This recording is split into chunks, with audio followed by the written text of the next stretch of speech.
제가 먼저 한 절 읽고 또 성도님들께서 한 절 읽어주시고 마지막 절은 다 같이 읽도록 하겠습니다. 일곱째 달 곧 그 달 20일에 여호와의 말씀이 선지자 학개에게 임하니라 이르시되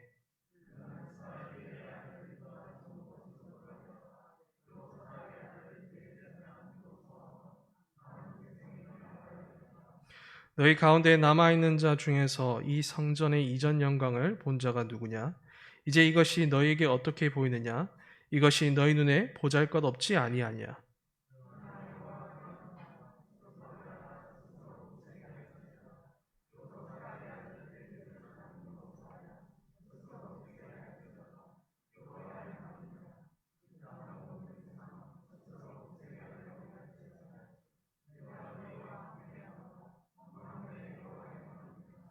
너희가 애굽에서 나올 때에 내가 너희와 언약한 말과 나의 영이 계속하여 너희 가운데에 머물러 있나니 너희는 두려워하지 말지어다.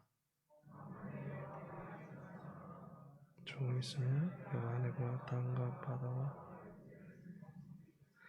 또한 모든 나라를 진동시킬 것이며 모든 나라의 보배가 이르리니 내가 이 성전의 영광이 충만하게 하리라. 만군의 여호와의 말이니라. 은도 내 것이요 금도 내 것이니라. 만군의 여호와의 말이니라. 이 성전의 낮은 영광이 이전 영광보다 크리라. 만군의 여호와의 말이니라. 내가 이곳에 평강을 주니라. 만군의 여호와의 말이니라. 아멘.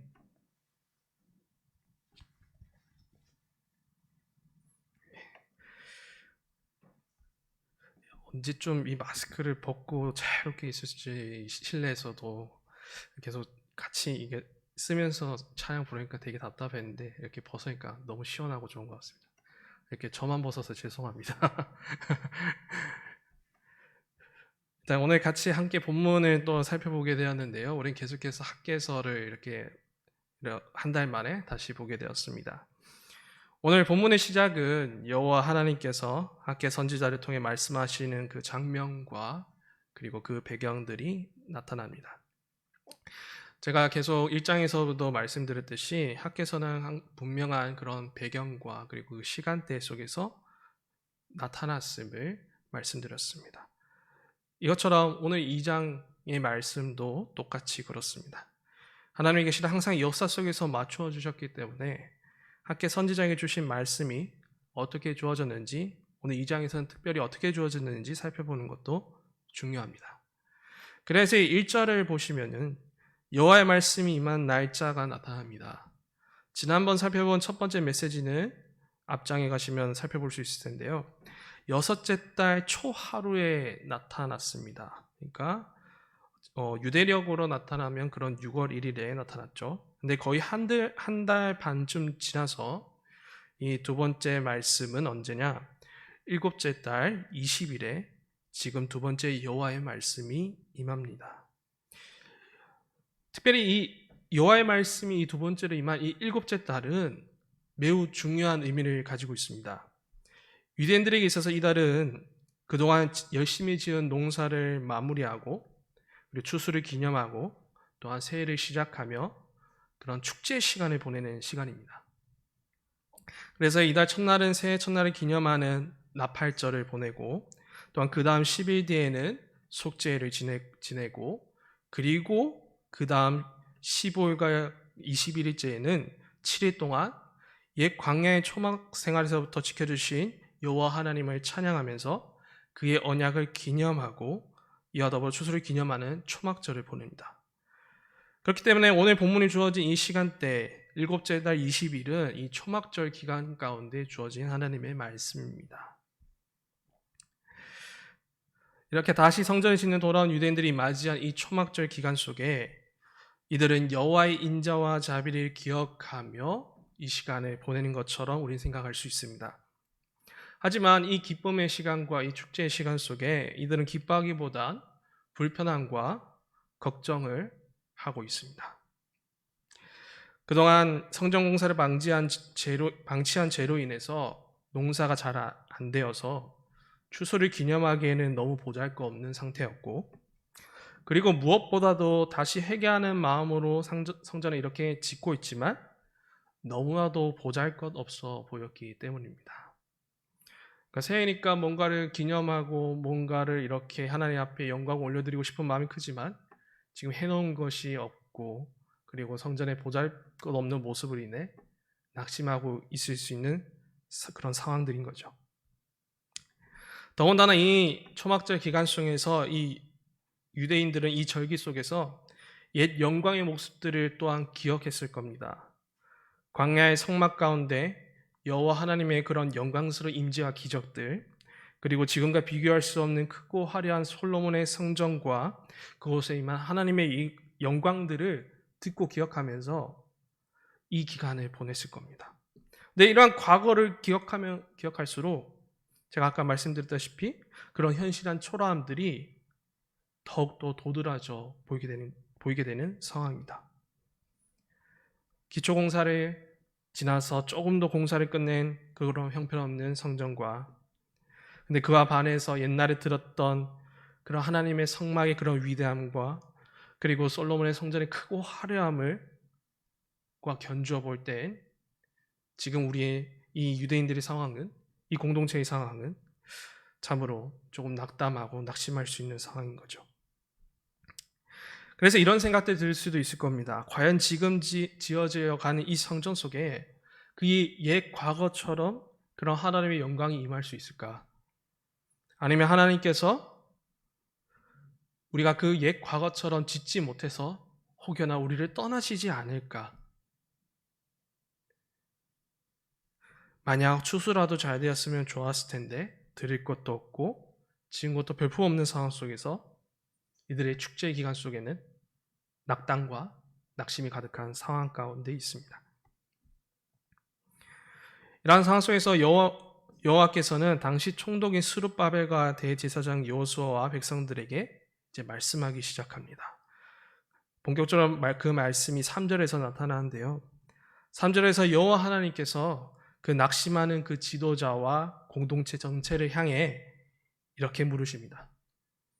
과연 너희 남아있는 자 중에 이전의 영광을 본 자가 누구냐? 이 성전이 너에게 어떻게 보이느냐? 너희 눈에 정말로 이 아무것도 없는 것처럼 보이느냐? 보잘것없이 정말 그렇게 있느냐? 라고 그들의 마음을 찌르시고 조금 강하게 물어보십니다. 여호와의 말씀대로 이들은 성전을 다시 건축을 시작했으나 하나님 보시기에는 그들의 그 성전 건축의 방향과 그들의 중심이 올바르지 못함을 찌르고 계십니다. 일단 그들의 중심에는 단순히 눈에 크고 화려한 그런 옛 과거의 기억과 영광들이 자리 잡아서 다시 눈앞에 재현되기를 소망하고 있습니다. 다시 지금 지어질 이 성전 가운데 구름과 불기둥이 임하는 그런 하나님의 놀라운 능력이 가득하고 솔로몬의 성전 위에 임한 구름처럼 그런 하나님의 영광이 더욱더 크게 나타났으면 좋겠다라고 그렇게 큰 그림을 그리고 있습니다. 그러나 하나님께서는 그들의 중심에 물어보십니다. 그런데 지금 지어질 성전은 그렇지 않아 보이니 이 실망한 이들에게 정말로 지금 지어져 가고 있는 이 성전이 보잘것없어 보이느냐라고 말이죠.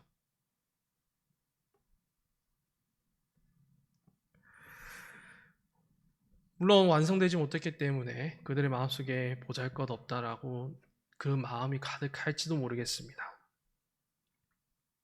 그러나 완성을 떠나서 이미 기초부터 보잘것없었기에 그들의 이 보잘것없다라는 생각은 모두가 가지고 있었던 공통된 마음이었죠.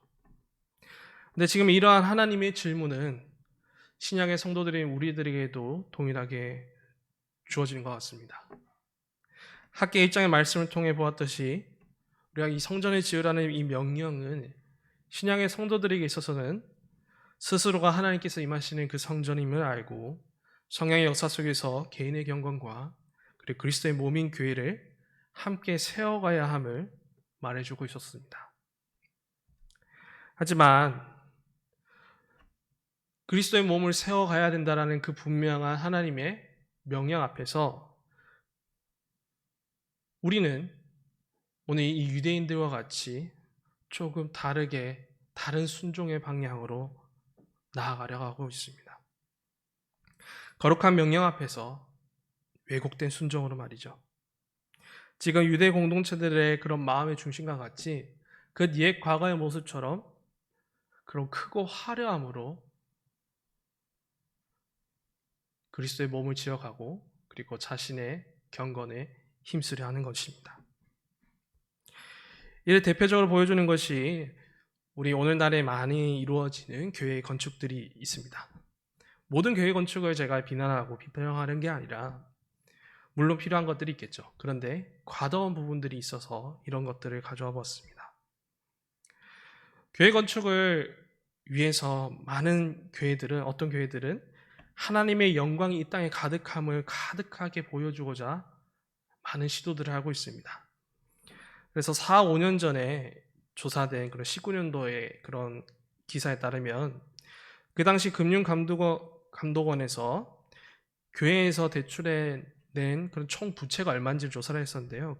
그때 그 당시 금액이 4조 9천억 정도입니다. 근데 이 4조 9천억 정도의 이 대출액이 모두 교회 건축으로 빌린 용도가 많았습니다. 그동안 교회의 크고 화려함을 위해서 수많은 돈을 투자하고 시간을 투자했던 것이죠. 그리고 이러한 영향은 고스란히 각 그리스도인의 그 개인의 경건 생활에도 영향을 끼칩니다. 화려한 종교 생활을 꾸미려고 하고 있었습니다. 만약 그런 교회의 크고 화려한 모습처럼 자신의 그런 개인의 경건 생활도 크고 화려하지 않으면 불안해하고 두려워하는 것이죠. 이를 위해서 많은 프로그램과 모임을 만들고자 하고 당장 눈에 보여야 하는 열매들을 향해 집착하기도 하고 심지어 개인의 만족과 성공을 위해 직분의 남용까지도 서슴지 않는 모습들을 보이고 있었습니다. 이처럼 우리는 화려함이 주의 영광으로 생각하는 그런 시대를 살아가고 있는지도 모릅니다. 하지만 거룩한 신자와 교회의 영광은 그리고 그 하나님의 그 영광은 이러한 화려함에 있는 것일까요? 특별히 이 마지막 때에 유대인 것들과 같이 그렇게 화려하지 않으면 이렇게 보잘것없이 형편없다고 하면 하나님께서 우리와 함께 하시지 않고 하나님의 영광이 나타나지 않는다고 생각하는 것이 과연 옳은 일일까요? 이에 대하여 하나님께서는 우리의 생각과 그리고 그 당시 유대인들의 마음을 찌르시고 무엇이 중요한지를 가르쳐 주십니다. 그 가르쳐 주심의 방도가 여러 가지 방법이 있겠지만 특별히 오늘 하나님께서는 특별히 여호와의 이름을 통하여서 언약을 통해 무엇이 우리가 가야 될 방향인지를 다시 말씀하고 계십니다. 그래서 4절에서 5절 이렇게 여호와 하나님께서 말씀하시는데요. 우리 다 함께 읽어보도록 하겠습니다. 그러나 여호와가 이르노라 수룹바벨아 스스로 굳세게 할지어다 여호사닥의 아들 대제사장 여호수아야 스스로 굳세게 할지어다 여호와의 말이니라. 이 땅 모든 백성아 스스로 굳세게 하여 일할지어다 내가 너희와 함께하노라 만군의 여호와의 말이니라. 너희가 애굽에서 나올 때에 내가 너희와 언약한 말과 나의 영이 계속하여 너희 가운데에 머물러 있나니 너희는 두려워하지 말지어다. 아멘. 4절에서 분명히 이렇게 시작합니다. 그러나 유대인들의 생각이 틀렸다라고 이야기하고 계십니다. 그러나 그동안 눈에 보이는 화려에 빠진 유대인들의 중심이 그것이 아니고 하나님께서는 이들에게 무엇이 분명한지 무엇이 중요한지를 그 언약 속에서 일깨워 주시고자 합니다. 그리하여 언약의 하나님이신 여호와라고 이렇게 자신의 이름을 더욱더 명하시면서 수룹바벨, 대제사장 여호수아 그리고 백성들 이렇게 각각 이름을 부르시면서 굳세게 할지어다. 그리고 이 굳세게 할지어다 원어로 또 더욱더 해석하면 강해져라 이런 말도 있거든요. 스스로 굳세게 할지어다 강해져라 라고 하시면서 강한 격려를 전하십니다. 무엇보다 또한 모든 백성들에게 더 굳세게 해서 성전 공사를 임할 것을 명하십니다. 이러한 말씀과 이러한 언약의 말씀들을 베푸시는 것은 여호와께서 함께 하시지 않는다라고, 이렇게 보잘것없어 형편없어서 하나님께서 우리 함께 하지 않는다고, 하나님의 영광이 드러나지 않는다라고 불안하고 낙담하는 이들에게 전하는 여호와의 위로와 안심이었습니다. 또한 여호와 하나님께서는 내가 너희와 함께하노라라고 하시면서 5절에서는 그들이 듣고 그동안 생각했던 그 출애굽 때에, 그리고 시내산과 성막에 임재했던 그 언약 관계가 지금도 여전히 있음을 말씀하십니다. 비록 그때 모습과는 다를지라도, 지금 성전이 비록 형편없어 보일지라도 여호와 하나님께서는 자기 백성과 여전히 그 광야의 구름 기둥과 그 불 기둥과 같이 그들과 함께하고 있음을 말씀하고 계십니다. 그들의 생각이 정말 틀렸음을, 만약 이 성전이 이전처럼 화려했기 때문에 하나님께서 함께 하신다고 생각했던 그 유대인들의 그 생각과 마음이 틀렸음을 다시 한번 이 너희와 함께하노라 라는 말씀을 통해 말씀하시고, 그리고 지금 성전의 상태에 따라서 모든 것이 달라지지 않음을 다시 한번 그 분명하게 그 신실함의 여호와임을 나타나고 있는 것입니다. 그래야 여전히 그들과 함께 하신 여호와께서는 이 5절의 마지막에 두려워하지 말라라고 하시면서 계속해서 이 지금 지어질 이 성전을 통해 무슨 영광이 펼쳐질지, 그리고 이것을 통해 내가 꿈꾸는 것이 무엇인지를 말씀하시며 더욱더 굳세게 하시고 강하게 하시고 두려워하지 않게 하십니다. 그것이 무엇이냐면 바로 6절과 남은 이제 끝 9절을 통해서 나타나게 되는데요. 자, 하나님께서 지금 이 성전을 통해 보여주실 그 영광은 차근차근 6절부터 이제 시작되는데요. 먼저 6절에서는 이 약속이 성취될 때와 그 징조를 이 백성들에게 말씀하십니다. 6절에서는 이 약속의 때가 조금 있으면 이루어질 것이라고 말씀하십니다. 조금 있으면. 정확하진 않지만 분명한 것은 지금 지어질 이 성전이, 보잘것없어 보이는 이 성전이 분명 이전보다도 더 큰 영광이 임할 것을, 조금 있으면 임할 것을 분명하게 확신케 하십니다. 그리고 이어서 여호와 하나님께서는 그 조금 있으면 일어날 일들이 무엇이냐? 온 하늘과 땅과 바다와 육지, 그리고 나라를 진동시키고 일으키신다라고 말씀하십니다. 이렇게 온 만물을 흔드시고 그리고 진동시키는 그 이유, 특별히 구약의 역사 속에서 만물을 흔드시고 그 진동하신 것은 자기 백성을 향한 하나님의 특별한 섭리와 주권의 행사였습니다.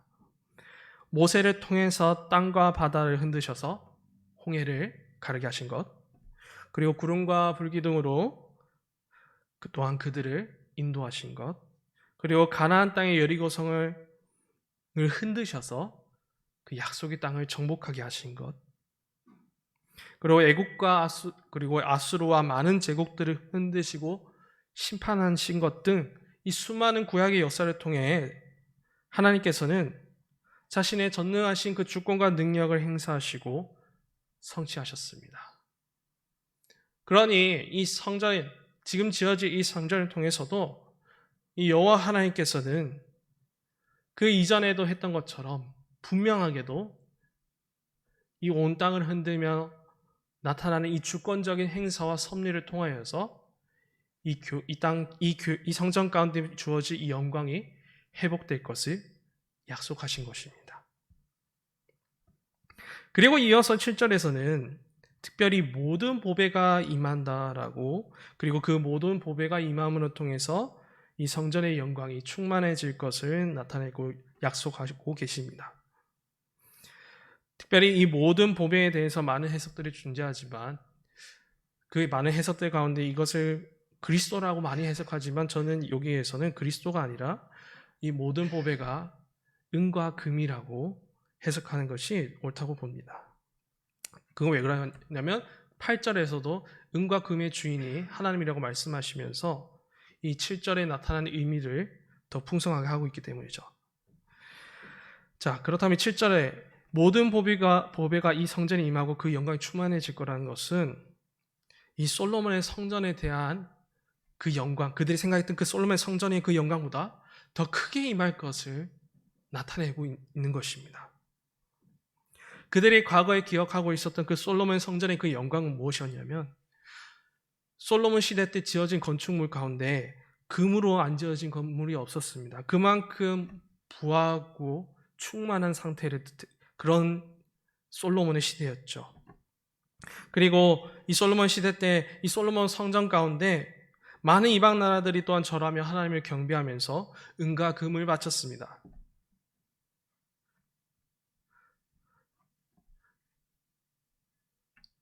그렇기 때문에 유대인들은 그때를 생각하며 그때처럼 다시 회복되기를 바라보고 있었는데 하나님께서는 그게 아니라 나는 너희들과 함께하며 그거보다 더 위대하고 더 많은 은과 금의 보배가 이 성전 가운데 모이게 할 것이고 그 솔로몬 시대 때 임했던 그 하나님의 영광보다 더 크게 임할 것을 말씀하고 계시는 것이죠.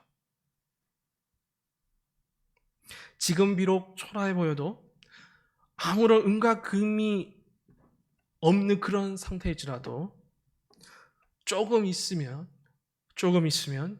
전능하시고 그리고 주권적인 능력을 펼치심을 통해서 이 성전을 통해서 온 열방이 경배하고 여호와의 영광이 충만해질 것을 여호와 하나님께서 약속하시고 보여주고 계신 것입니다. 그리고 마지막으로 9절을 통해서 이 나중 영광의 완성이자 마지막 퍼즐을 보여주십니다. 그 끝에 있는 9절에 평강을 주리라 이 말씀인데요. 여호와께서는 이 나중에 이 영광이 임하는 이 성전 가운데 평강을 주시겠다고 하십니다. 평강은 우리가 잘 알다시피 즉 샬롬을 뜻합니다. 그런데 이 샬롬은 쉼이기도 하면서도 특별히 구약 안에서는 더욱더 이런 의미가 더욱 확대돼서 해석되는데요. 하나님과 그 언약 백성의 관계의 온전함을 뜻하기도 하고 그 하나님 나라의 그 통치의 방식인 그 영원한 안식을 뜻하기도 합니다. 그렇습니다. 하나님께서는 이 온 열방에 경배하며 여호와의 영광이 임함을 통하여서 이 성전을 통해서 궁극적으로는 자신의 나라를 완성하실 것을 보여주고 계십니다. 평강의 통치가 임하는 나라, 그 당신의 언약 백성과 함께 영원히 안식하며 살 그 나라를 이 보잘것없는 성전을 통해서 궁극적으로 이루어질 것을 보여주고 계시는 거죠. 그 이전에 이사야 선지자를 통해 예언되었던 새 예루살렘과 그리고 새 하늘과 새 땅이 이 보잘것없는 이 성전을 통해 이루실 것을 약속하고 계신 겁니다.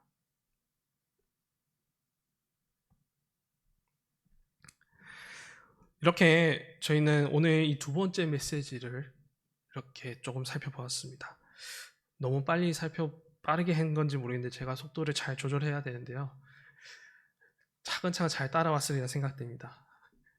아무튼 다시 한 번 더 정리해서 말씀드리자면 지금까지 화려하지 않고 보잘것없어 보이는 성전으로 인해 이 낙심한 이 하나님의 백성들은 여호와의 말씀을 통해서 이 나중 영광에 대한 신실한 약속을 듣게 되었고 또한 자신들을 격려하시고 위로하시는 하나님의 은혜를 경험하고 있습니다.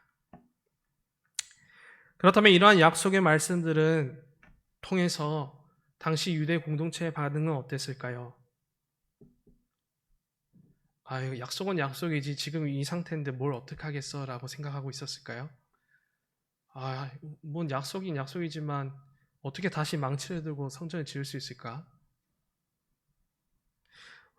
그런 의심도 들 수 있겠지만 부득이하게 오늘 말씀을 통해 이 메시지 듣고 이 약속을 듣고 그들의 반응이 어땠는지는 자세히 볼 수는 없지만 이 뒤에 나타날 선정 완공을 생각할 때 이들은 낙심한 마음을 추스리고 다시 망치를 들고 굳세게 하며 강하게 하며 두려워하지 않고 성전 공사를 계속 시작하였습니다. 그리고 그 약속이 이루어지나를 기다리고 소망하면서 살아가고 있었습니다. 주 안에 사랑하는 성도 여러분, 오늘 말씀을 통해 보여주신 이 나중 영광은, 그리고 이 구약의 성도들이 봤었던 이 나중 영광은 신약의 성도들인 우리들이 본다면 더욱 선명하게 보여지고 있습니다. 비록 그들은 지금 이 성전을 통해 이루어진 나중 영광에 대해 더욱 가까이 보지 못했지만 우리는 이것을 영원한 하나님 나라의 완성이라는 것을 분명하게 알고 있습니다. 당시 구약의 성도들을 향해 나중 영광이 도래할 것을 약속하셨듯이 그리스도 안에 있는 우리 신약의 성도들을 향해서는 동일하게도 이 나중 영광이 교회를 통해 이루어질 것임을 분명하게 약속하시고 또한 말씀하고 계십니다. 이에 관해 히브리서 12장 28절은 이 신약의 교회가 영원한 하나님 나라로서의 흔들리지 아니한 나라를 받을 것이라고 분명하게 말하고 있습니다. 그리스도를 믿음으로 구원함을 입은 우리 신약의 성도들은 각 개인 가운데 성령의 내주하심을 통해 하나님의 임재하시는 성전이 되었을 뿐만 아니라 그리고 함께 모이는 성전이자 그리스도의 몸인 교회이기도 합니다. 그리고 교회로 모인 이들은 하나님께서는 자신의 영원한 나라 그리고 흔들리지 않는 나라 새하늘과 새 땅, 새 예루살렘으로서의 그 나중 영광이 가득할 그 성전의 영광으로 회복시키실 것을 분명하게 약속하고 계십니다. 이것은 단순히 우리가 스스로의 어떤 뜻대로 화려하게 꾸며내고 우리가 이루어내는 것이 아니라 구약과 신약의 성도들에게 온전하게 약속된 하나님의 약속입니다. 그러므로 사랑하는 성도 여러분, 오늘 우리가 그리스도 안에서 하나 되어 한 몸으로 지어져 갈 때에 특별히 오늘 말씀을 통해 기억해야 될 것은 오늘 우리가 모인 이 지상의 교회를 통해서 이뤄갈 그 나중 영광을 기억하고 또한 그 약속을 의지해야 할 것입니다. 그 약속을 듣고 보고 의지하고 기억함이 하나님께서 기뻐하시고 하나님의 영광을 드러내기 때문입니다. 그 나중 영광은 영원한 하나님 나라에 대한 약속이고 그리고 그 약속은 그리스도 안에서 더 큰 영광으로 이루어질 것이며 또한 온 열방과 원수들이 모두 그의 발 앞에 꿇게 만들 것이며 또한 평강의 통치가 온전히 이루어지고 또한 하나님의 백성들이 영원히 함께할 그 순간이 지금 이 보잘것없는 이 교회를 통하여서 이루어 가실 것을 분명하게 약속하고 계신다는 그 사실을 기억해야 할 것입니다. 그러니 지금 우리에게 그 어떤 화려함이 중요하겠습니까? 우리가 생각하는 대로 보이고 싶은 대로 그의 영광을 드러내려고자 하는 그 노력은 오히려 우리를 더욱더 낙심과 어둠으로 이끌 뿐입니다. 오직 우리에게 더욱더 중요한 건 우리 가운데에 있는 그 주의 영원한 나라를 향한 그 약속을 신뢰하고 그 약속을 의지하며 살아가는 것입니다. 더군다나 우리는 이 코로나 시대를 겪으면서 우리가 교회로서의 보잘것없음을 더욱더 실감하는 그런 가운데 있습니다. 참으로 안타깝지만 이 모든 것들이 우리의 잘못이 초래한 것임에도 불구하고 많은 이들 그리고 많은 그리스도인들 사이에서는 다시 그 잘못된 화려함으로 돌아가고자 하는 노력들을 하고 있습니다. 그러나 여호와께서는 말씀하셨습니다.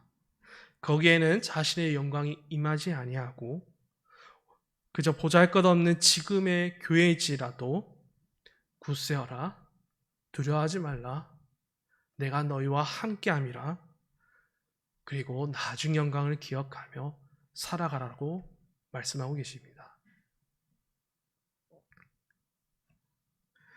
그러므로 우리 모두가 더욱 이 영원한 나라의 완성이라는 분명한 약속을 믿고 의지하는 그런 그리스도의 몸으로 자라나길 소망합니다.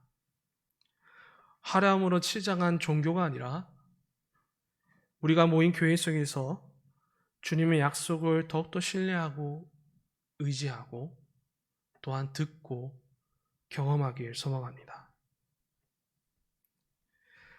이와 관련하여서 제가 요즘 강도사 고시 때문에 막 교회사도 공부하고 막 이런 거 공부하고 있는데요.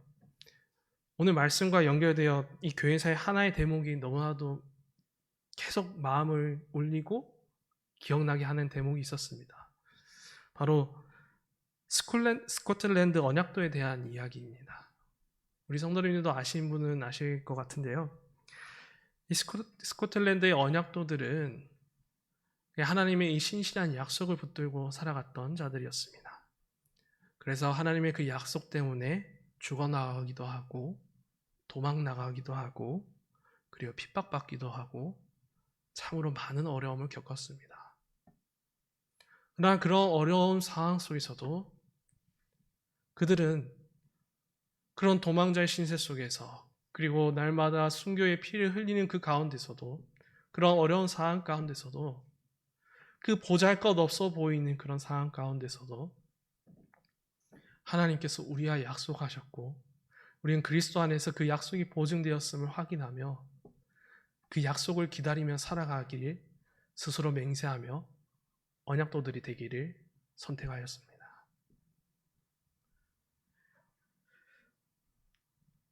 그러한 언약도들과 같이 우리도 지금 이 시대 가운데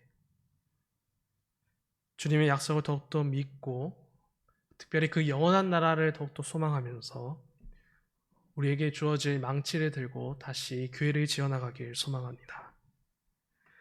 세상에 볼 때는 어리석어 보여도 그리고 또한 그 화려함에 우리가 따라가지 못해 또한 두려움이 찾아오고 또한 불안하게 할지라도 영원한 나라를 바라보며 우리 모두가 함께 더욱더 말씀에 순종하고 그리고 우리의 경건에 힘을 쓰길 소망합니다. 특별히 그리스도께서 자기의 몸으로 사신 이 교회를 향한 약속들이 무엇인지 더욱더 힘써 알고 또한 그것을 의지하며 또한 그것이 교회 가운데 더욱 흘러넘치기를 노력하길 소망합니다.